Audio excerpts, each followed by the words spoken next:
પણ પોતાના સ્થાનથી છૂટીને તેમને જાણવા જતો નથી.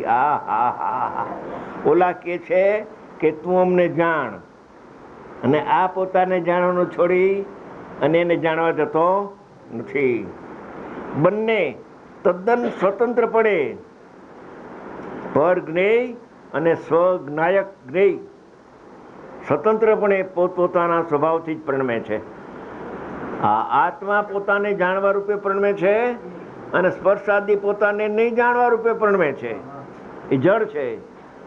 જળ ભાવે જળ પરિણમે, ચેતન ચેતન ભાવ, કોઈ પલટે નહીં છોડી આપ સ્વભાવ. એ જ્ઞાન પોતાને જાણવાનું છોડી અને સ્પર્શને જાણવા જતો ટાઢીઓની અવસ્થા છે. એ તો જ્ઞાનમાં જણાય છે, જ્ઞાનમાં નથી જણાતી. જ્ઞેયમાં જ્ઞેય જણાય છે, જ્ઞેયમાં જ્ઞેય જણાય છે. ભાવ ઇન્દ્રિય જ્ઞેય છે, એમાં શબ્દ જણાય છે. દેશના લબ્ધિ કોણ સાંભળે છે? કે જ્ઞેય સાંભળે છે. કાનનો ઉઘાડ, એ આત્માનો ઉઘાડ એને સાંભળતો નથી, એને જાણતો નથી, જાણવા જતો નથી. બંને તદ્દન સ્વતંત્રપણે પોતપોતાના સ્વભાવથી પરિણમે છે. આમ આત્મા પર પ્રત્યે ઉદાસીન છે. ઉદાસીનનો અર્થ કરે છે સંબંધ વિનાનો છે. જ્ઞાતા જ્ઞેયનો સંબંધ પરની હારે નથી. જ્ઞાતા જ્ઞેય તો અજ્ઞાતા ના જ્ઞેય છ દ્રવ્ય, એ તો ભ્રાંતિ છે તારી. 271 માં કહ્યું કે આત્મા જ્ઞાતા અને સર્વજ્ઞ ભગવાને કહેલા છ દ્રવ્યો, એમાં અનંતા સીધો ને નિગોદ આવી ગયા. એ કે છે કે તારી ભ્રાંતિ છે. ભ્રાંતિ શબ્દ કયો? વ્યવહાર શબ્દ વાપર્યો નહીં, અજ્ઞાન છે. આત્મા પર પ્રત્યે ઉદાસીન છે, તટસ્થ સંબંધ વિનાનો. જ્ઞાતા જ્ઞેયનો સંબંધ નથી. આ જ્ઞાતા જ્ઞેયનો સંબંધ રાખશે ત્યાં સુધી સંસાર છે, અને જ્ઞાતા જ્ઞેયનો સંબંધ તોડી પરની સાથે અને અંદરમાં જ્ઞાતા જ્ઞાનને જ્ઞેયના ભેદમાં આવીને અભેદમાં ચાલશે ત્યારે અનુભવ થશે. અંદરમાં જ્ઞાતા જ્ઞાનને જ્ઞેયના ત્રણ ભેદમાં રોકાશે તો પણ અનુભવ થતો નથી. તો હું જ્ઞાતા ને આ જ્ઞેયમાં તો અનુભવ તો ક્યાંથી થાય? તો દિલ્હી બહુ દૂર છે એના માટે. તો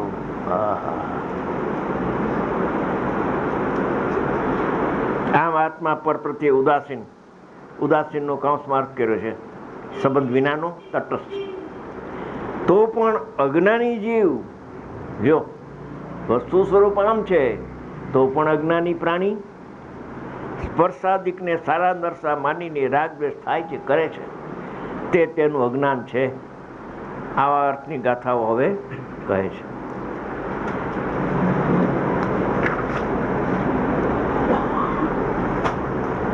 આ મધુભાઈ નથી પણ તું તો છો, તો આ 10 ગાથા બોલને જરા. બહુ સરસ છે, બોલવા જેવી.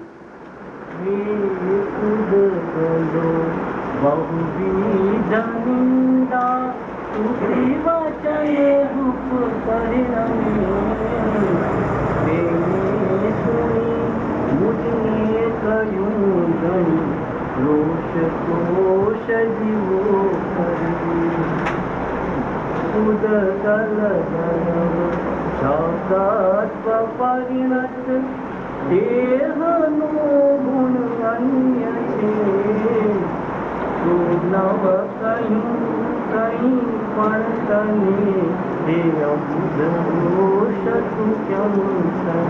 તને કઈ કેતું નથી. શુભ કે અશુભ શબ્દ તે સુણ બને ન તને કહે, નિજીવ પણ ગ્રહવાન જાગે ગોચર શબ્દ.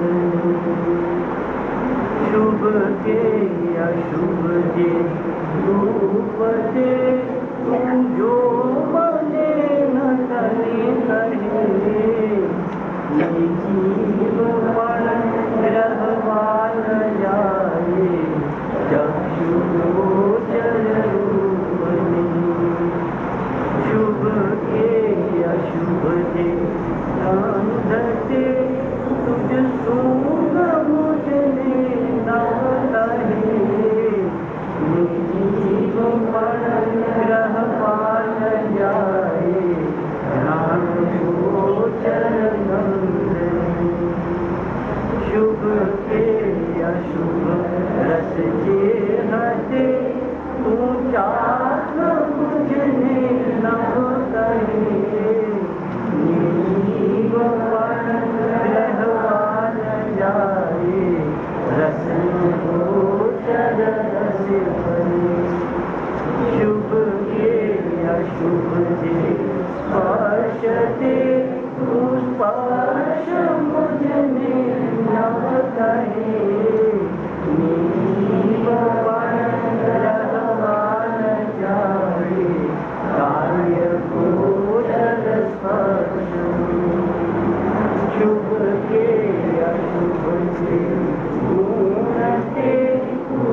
છેલ્લી કડી બધા સાથે બોલવાની.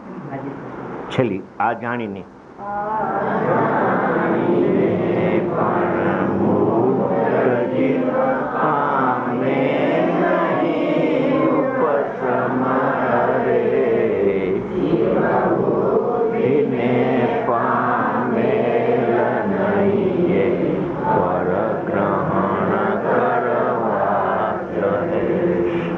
અપૂર્વ ગાથા છે.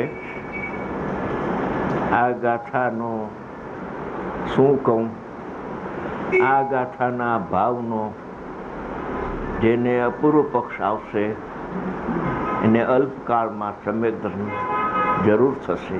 એવી આ ગાથા છે કે જાણનાર જણાય છે, મને પર જણાતું. આના શબ્દો કુંકુમના શબ્દો છે. હા હા હા. હવે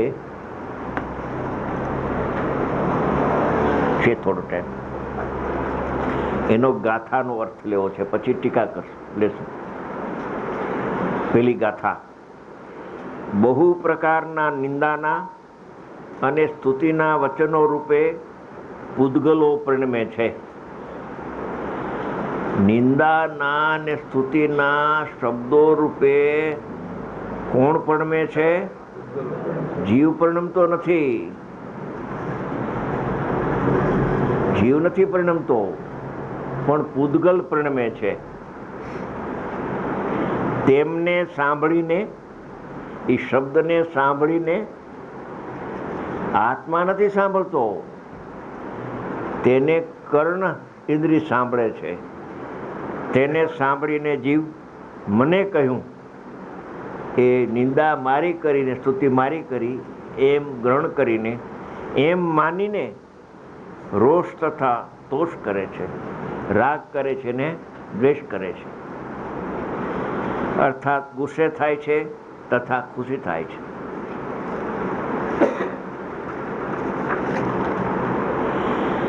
પૂદગલ દ્રવ્ય શબ્દ રૂપે પરિણમ્યું છે. પૂદગલ દ્રવ્ય એ શબ્દ રૂપે પરિણમે છે. તેનો ગુણ જો તારાથી અન્ય નામ જુદો છે, પૂદગલ ને પૂદગલનો ગુણ તારાથી અન્ય નામ જુદો છે, તો હે અજ્ઞાની જીવ, તને કાંઈ પણ કહ્યું નથી.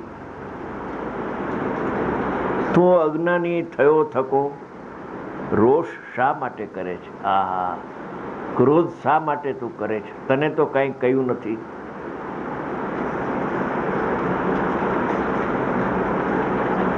અથવા શુભ અશુભ કે શુભ શબ્દ તને એમ કહેતો નથી કે તું મને સાંભળ. શબ્દની વાત કરે છે. શબ્દ કહેતો નથી આત્માને કે તું મને સાંભળ. અને આત્મા પણ, જો મૂળ વાત હવે શરૂ થાય છે, ને આત્મા પણ બોલો શબ્દ કહેતો નથી કે તું મને સાંભળ. સામે નિમિત્તથી વાત કરી. હવે આ ઉપાદાનથી સમજાવે છે. બે પદાર્થ છે, એક પૂદગલ છે સામે ને કઈ આત્મા છે. પૂદગલ કહેતો નથી કે તું મને સાંભળ. ત્યારે આત્મામાં શું થાય છે કે, અને આત્મા પણ પોતાના સ્થાનથી છૂટીને, એટલે પોતાને જાણવાનું છોડીને ચક્ષુ ઇન્દ્રિયના વિષયમાં, આ શબ્દ છે એ જ્ઞાનનો વિષય નથી. શબ્દને જ્ઞાન જાણતું નથી. અનાદિ અનંત કોઈ દી કોઈ જીવે દેશના લબ્ધી સાંભળી નથી અત્યાર સુધી. હા હા. તો બધાનો વ્યવહારનો લોપ થઈ જશે, તો નિશ્ચય પ્રગટ થશે. તને તારું કાંઈ નહીં જાય, તારો મોક્ષ થઈ જશે. હા હા.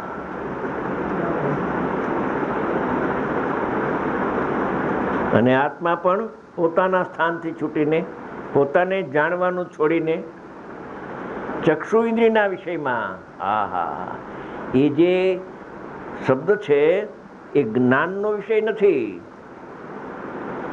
ચક્ષુ ઇન્દ્રિય એટલે આ ઉઘાડ, આંખના ઉઘાડનો, અરે જો સાંભળ, આ તો કર્ણનો આવે છે બરાબર. હા, પોતાના સ્થાનથી છૂટીને શ્રોતેન્દ્રિયના વિષયમાં આવેલા. આ કાનમાં અહીંયા શબ્દ પડે છે. આ તો જડ છે દ્રવ્યેન્દ્રિય, અને અહીંયા ઉઘાડ છે ભાવેન્દ્રિય. એ ભાવ ઇન્દ્રિય શબ્દને સાંભળે છે. ભાવ ઇન્દ્રિયની સાથે એનો જાણવાનો ને જણાવવાનો સંબંધ ભાવ ઇન્દ્રિયની સાથે છે શબ્દનો. આત્મા જાણનાર છે ને શબ્દ એનું નહીં થાય છે એમ ત્રણ કાળમાં છે જ નહીં.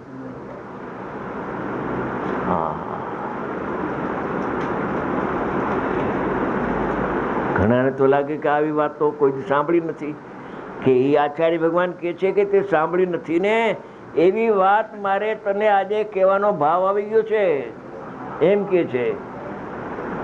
તે સાંભળ્યું છે એ મારે સંભળાવવું નથી. અજ્ઞાની પાસેથી તે સાંભળ્યું છે કે આત્મા કરતા છે ને આત્મા પરનો જ્ઞાતા છે, એ વાત તે સાંભળી છે, અમને ખબર છે. એટલા કારણે તો તું 4 ગતિના 84 લાખમાં રખડી રહ્યો છે. હવે તે નથી સાંભળી આજ સુધી, એવી વાત કહેવાનો મેં વ્યવસાય કર્યો છે. અને હું કદાચ કહું તો તારા અનુભવથી પ્રમાણ કરજે, મારા કહેવાથી નહીં. હા, આજે હું કહું છું મારી હા પાડીશ, અને કાલ બીજો કહેશે હા પ્રમાણ વચન. હા એમ નથી. હા હા હા, જ્યાં ત્યાં પ્રમાણ વચન ન હોય. બોલો, હા ખોટું ગપ્પા મારતા હોય પ્રમાણ વચન. પોતાની જવાબદારી છે. પોતાની જવાબદારી છે. એ વક્તા શું કરે? વક્તા તો કહે કે આત્મા રાગને કરે છે, દુઃખને ભોગવે છે, પરને જાણે છે. એ તો કહે, એની જ્યાં સુધી બુદ્ધિ છે ત્યાં સુધી કહે. હા હા, આ તો કુંદકુંદની વાણી છે ભાઈ. ભવના અંતના નિમિત્તો છે. આ ભવના અંતના નિમિત્તો છે. ઉત્કૃષ્ટ નિમિત્ત છે. આ પંચમ કાળમાં આવી વાત રહી ગઈ. હા હા, શ્રોતેન્દ્રિયના વિષયમાં આવેલા શબ્દને જાણવા જતો નથી, એટલે જાણતો નથી. હા હા હા, કોઈ કાળે શબ્દને આજ સુધી આત્માના જ્ઞાને જાણ્યું નથી, જાણતો નથી ને જાણશે પણ. હા હા, શું વાત કરો છો? આ પંકજ કે તમે જાઓ સાંભળવા, મોટા ભાઈ કે રાજકોટ, અને રાજકોટ આવ્યો સાંભળવા, તો અહીંયા લાગે છે તમાચો કે તું જાણતો નથી એને, મારે શું કરવું કે એમ કાલ કહેતો હતો. હા હા, શું કહેતો હતો? સાંભળવા આવ્યા, નહીં આવતા હતા તો કે હવે સાંભળવા. સાંભળવા આવ્યા તો કે સાંભળી તો ગુનો થઈ જશે, મિથ્યા તો થઈ જશે. વસ્તુથી સાંભળી તો શકતું નથી. હા હા, ઈ સાંભળવા અહીંયા આવ્યા. ઈ સાંભળવા આવ્યા કે તું સાંભળી શકતો. એ કુંદકુંદની પાસે આવી ગયો જીવ. હા હા, એના ખોળામાં માથું મૂકી દે પ્રભુ. તારી માન્યતાને છોડી દે. હવે કાળ પાક્યો છે તારો. કાળ પાક્યા વિના આવી વાણી કાન ઉપર. ચક્રવર્તીના પુણ્ય કરતા પણ અનંત ગણું પુણ્ય ફાટી નીકળે ત્યારે જીનવાણી સાચી કાન ઉપર આવે છે. હા, પુણ્ય હો, પુરુષાર્થ કરે તો પામે. આગળ આ શ્રોત ઇન્દ્રિય પહેલે લીધું. અહીંયા પહેલા શ્રોત ઇન્દ્રિય લીધું, પછી ચક્ષુ ઇન્દ્રિય લે છે. અશુભ અથવા શુભ રૂપ, કાળો ધોળો, આ બધા લાંબો ટૂંકો રૂપો છે ને પદાર્થના, ભૂતગલના. એ રૂપ તને એમ નથી કહેતું કે તું મને જો. હા હા હા, એ ટીવી એમ કહેતું નથી કે તું મને જો.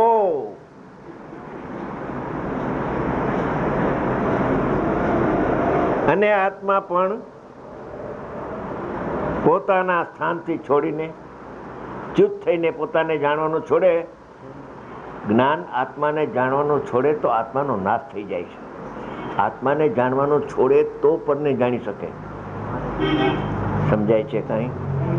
આત્મા આત્માને જાણવાનું છોડે તો પરને જાણવા જઈ શકે. પણ આત્મા આત્માને જાણવાનું છોડે, લક્ષને પ્રસિદ્ધ ન કરે અને અલક્ષને પ્રસિદ્ધ કરવા જાય તો આત્માનો નાશ થઈ જાય. હા હા હા હા, પોતાના સ્થાનથી છૂટીને ચક્ષુ ગોચર, હા, જ્ઞાન ગોચર નથી. આ રૂપ છે ને એ જ્ઞાનનો વિષય નથી. રૂપ છે ખરું જગતમાં, અને એને વિષય કરનાર ભાવેન્દ્રિય છે ખરી, પણ એનાથી ભગવાન આત્મા જુદો છે પ્રભુ. હા હા. ચક્ષુ ઇન્દ્રિયના વિષયમાં આવેલા, ચક્ષુ ઇન્દ્રિય જાણે છે, આંખનો ઉઘાડ રૂપને જાણે છે, પણ જ્યારે ચક્ષુ ઇન્દ્રિય રૂપને જાણે છે ત્યારે આત્માનું જ્ઞાન એ ચક્ષુ ઇન્દ્રિય અને એના વિષયોને જાણતું નથી. કે સાહેબ વ્યવહારે જાણે છે કે નહીં? અરે ભાઈ, અત્યારે લગ્નના ગીત ગવાય છે, ત્યાં રામ બોલો ભાઈ રામ, તને કેમ યાદ આવે છે? હોય નહીં અત્યારે રામ બોલો ભાઈ, અત્યારે હોય લગ્નના ગીત વખતે? આ તો મોક્ષરૂપી લક્ષ્મીની સાથે વેવિશાળ થાય છે ને પછી લગ્ન થઈ જાય છે. વેવિશાળ થાય ત્યારે સમ્યક દર્શન થયું કહેવાય. હા હા.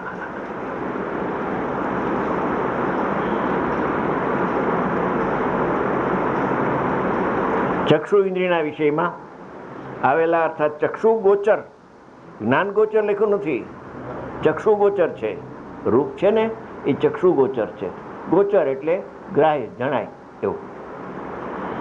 રૂપને ગ્રહવા જતો નથી. થઈ ગયો લ્યો ટાઈમ. ઓહો, હા કાંઈ વાંધો નહીં, થોડું 2 મિનિટ વધારે.